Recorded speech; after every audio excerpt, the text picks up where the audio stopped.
Korean revolutionary opera is a tradition of revolutionary opera in North Korea based on that of China during the Cultural Revolution. It is characterized by a highly melodramatic style and reoccurring themes of Korean nationalism and glorification of socialism, the Kim dynasty, and the working people, as well as a focus on socialist realist themes. Composers of North Korean revolutionary opera are employed by the North Korean government, and the fundamental principles of North Korean revolutionary opera were dictated by Kim Jong-Il in his speech on the art of opera. History. North Korean revolutionary opera was preceded by the spread of Jewish propaganda songs that praised Kim Il-sung and the nation, which itself replaced Pansori, traditional Korean theatrical song. North Korean revolutionary opera was highly influenced by the original form of revolutionary opera developed as part of the Chinese Cultural Revolution, including such works as Taking Tiger Mountain by Strategy and The Legend of the Red Lantern. North Korean studies scholar Also David West writes that three of the alleged North Korean innovations in its National Socialist realist musical theater are dynamic three-dimensional stage settings,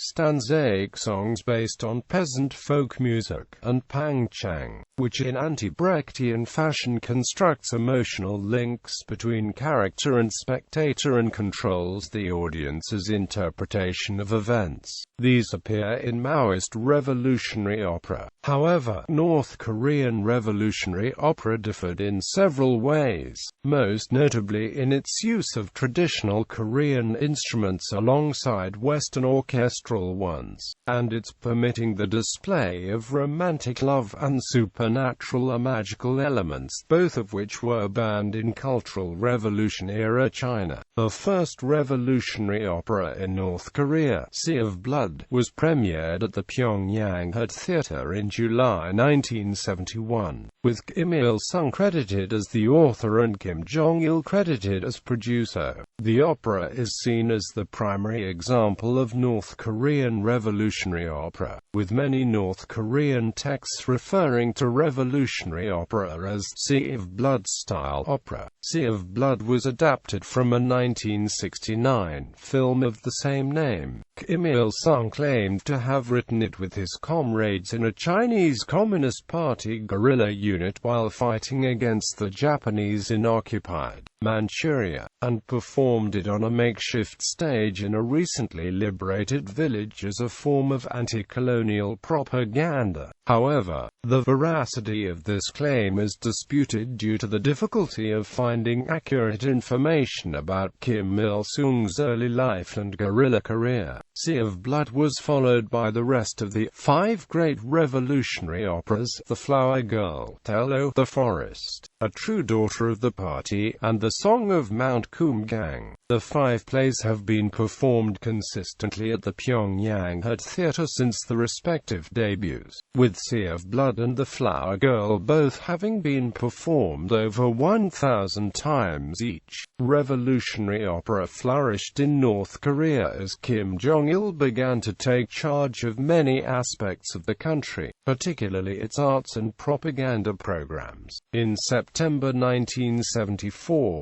Kim Jong-il gave a talk to creative workers in the field of art and literature, entitled On the Art of Opera, in which he described the most important principles of North Korean opera according to the regime. According to Kim, because opera combines music, dance, poetry, and theater, it constitutes a criterion for evaluating the level of a country. A good revolutionary opera must reflect the time it was produced in, and be guided strictly by revolutionary principles. Revolutionary opera must also be emotionally affecting to the audience and be composed of beautifully poetic words and music. New operas modeled after the five great revolutionary operas are continuing to be produced in North Korea. The operas have been performed outside of North Korea, with Sea of Blood and The Flower Girl gaining widespread popularity in China. Sea of Blood was performed on a 2-month tour of China in May to July 2010, with many of the performances selling out. form. The writers, actors, and directors of North Korean revolutionary opera, under the guiding hands of Kim Il-sung and Kim Jong-il, were instructed to produce an opera that was distinctly North Korean and distinctly different than previous forms of opera. According to Kim Jong-il, the operatic style of feudalism or capitalism cannot serve the creation of operas for the working class who are now building socialism and communism, nor can the imitation of foreign things help in producing operas that cater to the aesthetic tastes and feelings of our people. North Korean revolutionary opera, being a form of socialist realism, deals near exclusively in political subject matter, extolling the virtues of the working proletariat, the glory of the communist struggle, and the greatness of the Kim dynasty. Most are set in the formative period of the DPRK, either the Japanese occupation of Korea or the Korean War. The songs of North Korean revolutionary opera, unlike those of Western opera, are stanzaic in form, with main melodies often being repeated. This is in keeping with the aims of North Korean opera to be a true art for the people, as Kim Jong-il states in On the Art of Opera. In order for opera to be able to reach the maximum number of people throughout all of North Korea and beyond, the songs must be memorable and easily repeated, composed in such a way that anybody can understand and sing. According to Kim, also central to North Korean revolutionary opera is the pangchang, or off-stage song, describing the situation of the characters and their innermost thoughts and feelings.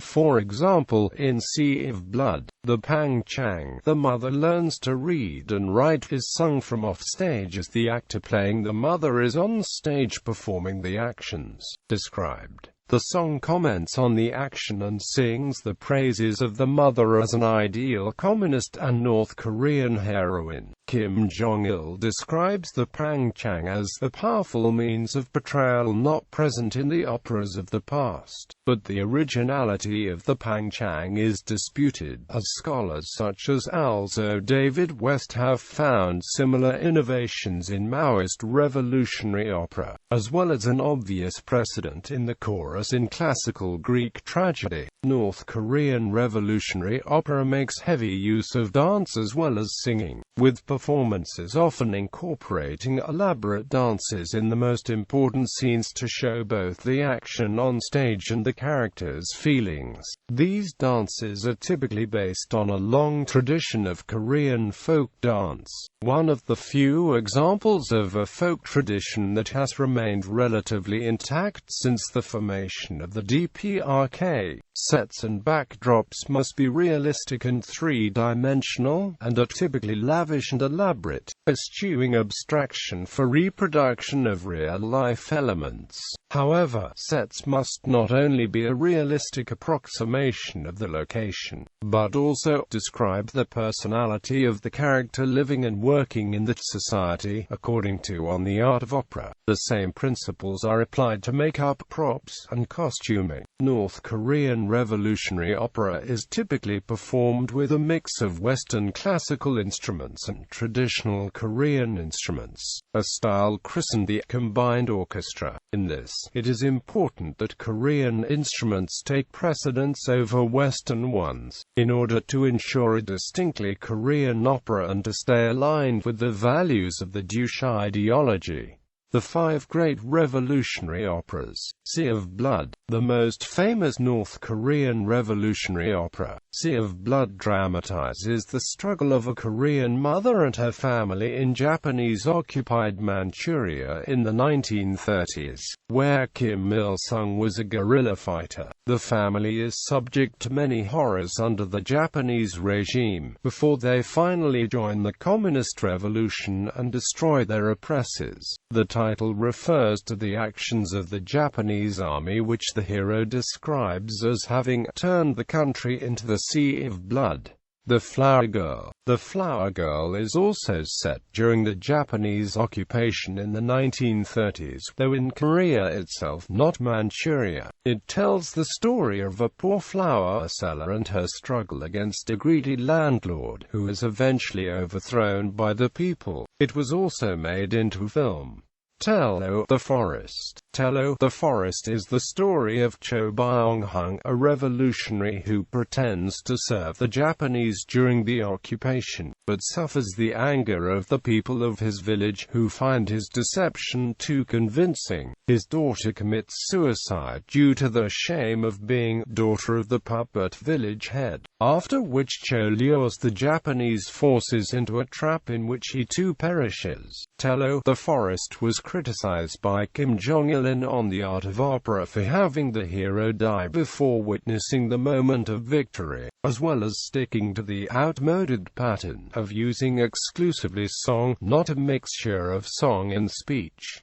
A True Daughter of the Party. A True Daughter of the Party is set during the Korean War, and follows nurse Kang Yong-ok, a nurse and woman soldier against the American forces under the banner of the Korean People's Army. The main theme, Dear General, Where Are You?, is a paean to General Kim Il-sung. The Song of Mount Kumgang, again set during and after the Japanese occupation. The Song of Mount Kumgang tells the story of a family separated during the occupation who reunite 20 years later and live a joyful life under the new communist system. According to the DPRK description, the opera represents the transformation of the mountain area, once worthless under the Japanese oppression, into the people's paradise through the portrayal of the local girl's joyful life and the hero Hwang's personal experience.